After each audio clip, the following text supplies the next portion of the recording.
Welcome to Suman TV. నేను మీ నవీన్. బాత్రూమ్‌కి వెళ్ళినప్పుడు మీరు ఎక్కువ సేపు ఆ కబోర్డ్ మీద కూర్చుంటా ఉన్నారా? సో, ముక్కి మలాన్ని విసర్జన చేస్తున్నారా? ఇట్లా చేశారు అనంటే మాత్రం మీకు ఖచ్చితంగా పైల్స్ వచ్చే అవకాశాలు ఉన్నాయి అని చెప్పేసేసి డాక్టర్ చెప్తా ఉంటారు. సో, అసలు పైల్స్ ఫస్ట్ సింప్టమ్స్ ఎట్లా ఉంటాయి? అదే విధంగా సర్జరీ వరకు ఖచ్చితంగా మనం వెళ్ళాలి అని తెలిపే సంకేతాలు ఏముంటాయి? వీటి గురించి తెలుసుకుందాం. ప్రస్తుతం మనం ట్రీట్మెంట్ రేంజ్ హాస్పిటల్‌లో ఉన్నాము. మనతో ఉన్నారు ప్రముఖ laparoscopic and laser surgeon doctor Vinay గారు. హాయ్ సార్, నమస్తే అండి. నమస్తే.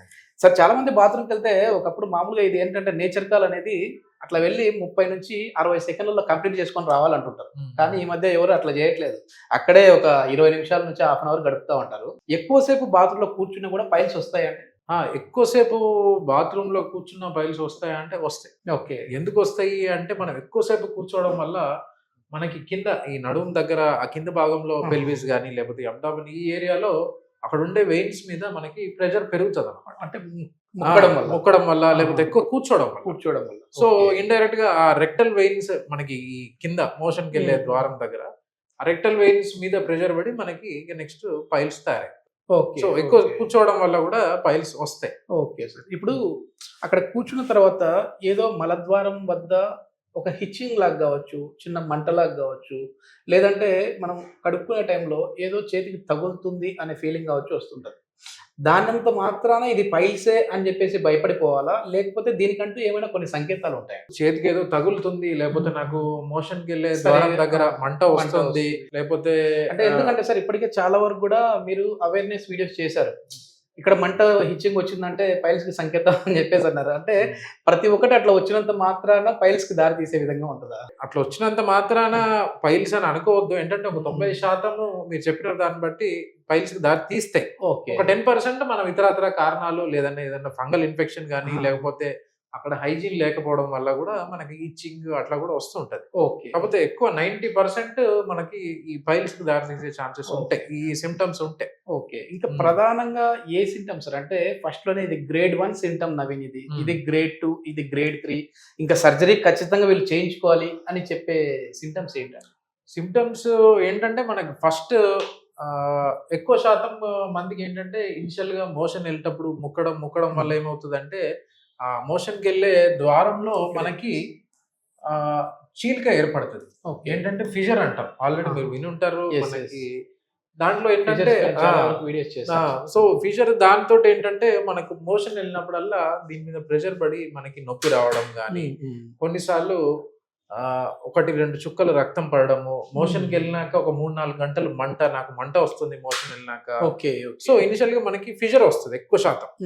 సైమల్టేనియస్ గా మనం ఏంటంటే మంటనే కదా, మళ్ళీ ఒక 2 days మోషన్ ఫ్రీగా వెళ్తే మంట ఉండకపోవచ్చు. దానివల్ల ఏమనుకుంటారంటే ప్రాబ్లం తగ్గిపోయింది, నాకేమీ లేదనుకుంటారు. సో దీని వల్ల ఏమవుతుంది అంటే మోషన్కి వెళ్ళినప్పుడల్లా ఆ రంధ్రం సరిగా ఓపెన్ అవ్వదు. సో మళ్ళీ మనం ప్రెషర్ పెట్టాల్సి వస్తుంది. సో అప్పుడు మనకి ఏంటంటే ఆ రెక్టల్ వెయిన్స్ మీద ప్రెషర్ పెరిగి మనకి ఇక పైల్స్ కూడా తయారైపోతాయి. ఓకే. సో మనకి పైల్స్ ఏంటంటే మనం ఇప్పుడు 4 గ్రేడ్స్ లో తీసుకుంటాం. యూజువల్గా ఏంటంటే 1st degree, 2nd degree, 3rd degree, 4th degree అంటాము. మనకి 1st డిగ్రీలో ఏంటంటే పైల్స్ అనేవి బయటికి రావు. ఓకే. మనకి సిమ్టమ్స్ పెద్దగా ఏమీ తెలియదు. ఏంటంటే కొన్నిసార్లు ఉంటే బ్లీడింగ్ ఉండొచ్చు, లేకపోతే ఉండకపోవచ్చు. గ్రేడ్ 2లో ఏమవుతుంది అంటే మనకి ఈ యానల్ క్వశ్చన్స్ అవన్నీ ఏమంటే బయటకు వస్తూ ఉంటాయి.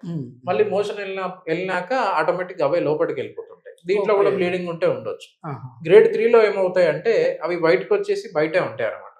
ఓకే. సో మళ్ళీ మనం ఫింగర్ పెట్టి నెట్టుకోవడం కానీ అట్లా చేస్తుంటే లోపలికి వెళ్తాయి. ఇక గ్రేడ్ 4 అంటే ఇక కంప్లీట్లీ ఇక ప్రొలాప్స్డ్ పైల్స్ అంటాము. అవి ఇక బయటకే ఉంటాయి. ఈ కండిషన్ లో ఏంటంటే ఎక్కువ శాతం మందికి పెయిన్ ఉంటా ఉంటుంది. ఎందుకు అంటే అది బయటకే ఉండడం వల్ల రాపిడికి గురయ్యి మనం కూర్చున్నప్పుడల్లా నొప్పి రావడము, ఏదో డిస్కంఫర్ట్, అదేదో బయటికి అడ్డుపడుతున్నట్టు ఉండడం, ఇదంతా అవుతుంది. ఓకే. సో అంటే ఇప్పుడు గ్రేడ్ 1, 2లోనే ఏమైనా ఒకవేళ మెడిసిన్స్ వాడి వీటిని తగ్గించుకోవచ్చా? సర్జరీ వరకు రాకుండా ఉండాలంటే మాకు మీరు చెప్పిన సింటమ్స్ ఉన్నాయి సార్, మరి మేమేం చేయాలి? అది గ్రేడ్ 3కి 4కి వెళ్లకుండా ఉండాలంటే మేము ఎట్లాంటి జాగ్రత్తలు? గ్రేడ్ 1, 2 ఉన్నప్పుడు మనం మందులు వాడితే ఏమవుతుందంటే ఉన్న ప్రాబ్లం పూర్తిగా తగ్గదు. కొంతవరకు ఏంటంటే మందులు ఏం చేస్తాయి అంటే ఫర్దర్ గా గ్రేడ్ 3కి వెళ్లకుండా ఆపుతాయి, కానీ అవి కూడా ఎక్కువ రోజులు ఆపలేవు అన్నమాట. ఓకే. ఫర్దర్ గా ప్రోగ్రెస్ కాకుండా ఆపుతాయి, రెస్ట్రిక్ట్ చేస్తాయి. సో మీకు ఇనిషియల్ గా మనకి గ్రేడ్ 1, 2 ఉన్నప్పుడు కూడా మనం డాక్టర్ ని కన్సల్ట్ అయ్యి సరైన ట్రీట్మెంట్ తీసుకుంటే ఫర్దర్ గా ప్రోగ్రెస్ కాకుండా ఇంకా వేరే చోట పైల్స్ ఇంకా ఎక్కువ డెవలప్ కాకుండా మనం చేసుకోవచ్చు. ఓకే. ఓకే. ఇది సర్జరీ పరంగా చూస్తే ఒకప్పుడు చాలా వరకు భయపడేవాళ్ళు. అంటే అతనికి పైల్స్ వచ్చాయన్నా, పైల్స్ వచ్చినప్పుడు అతని నడక విధానం కావచ్చు, లేదంటే కూర్చొని బాబు అన్నా కూడా లేదు పర్లేదు అని చెప్పేసి నిలబడిపోతా ఉంటారు. అంటే వాళ్ళ బిహేవియర్‌ని బట్టి, ఆ నడిచే విధానాన్ని బట్టి తెలుసుకునేవాళ్ళు. సర్జరీ అయిన తర్వాత కూడా అదే విధంగా ఆ నడిచే విధానంలో కావచ్చు, లేదంటే ఆఫీసులకెళ్ళి కూర్చోవాలన్నా ఇబ్బంది పడేటోళ్ళు. ఇప్పుడు ఎట్లాంటి టెక్నాలజీ వచ్చింది? ట్రీట్మెంట్ రేంజ్ హాస్పిటల్‌లో ఎట్లా చేస్తా ఉన్నారు? ఇప్పుడు మనము ట్రీట్మెంట్ రేంజ్ హాస్పిటల్‌లో మనం చేసేది ఏంటంటే కంప్లీట్‌లీ లేజర్ ట్రీట్మెంట్. ఈ లేజర్ అనేది బయట చాలా హాస్పిటల్‌లో కూడా చేస్తుంటారు కదా! వాళ్ళకి మీకున్న డిఫరెన్స్ ఏంటి? మనం ఏంటంటే మనం చేసేది లేటెస్ట్ అధునాతమైన లేజర్. దానివల్ల మనకేంటంటే పేషెంట్ సర్జరీ తర్వాత పెయిన్ గానీ, లేకపోతే బ్లీడింగ్ అటువంటిది ఏమీ ఉండదు. Completely Okay. పెయిన్‌లెస్. సో, మనకి లేజర్ గూడా ఎక్కడి వరకు పనిచేస్తదంటే మనకి గ్రేడ్ 1, 2 అండ్ 3 వరకు మనకి లేజర్ పనిచేస్తుంది. ఓకే. అండ్ 3 లేకపోతే 4 అంతకంటే పెద్దగా ఉంటే మనం ఏంటంటే స్టాప్లర్ అని వాడుతా ఉంటాం.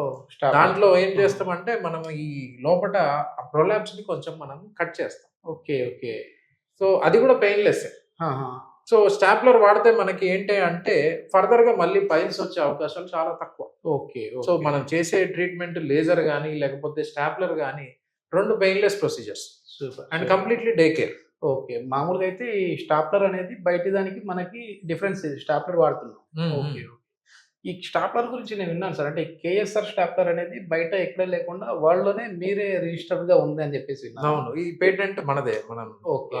ఏంటంటే ఈ స్పెషల్‌గా మనము ఆ స్టాప్లర్ మనమే తయారు చేయించుకుంటాము. సూపర్.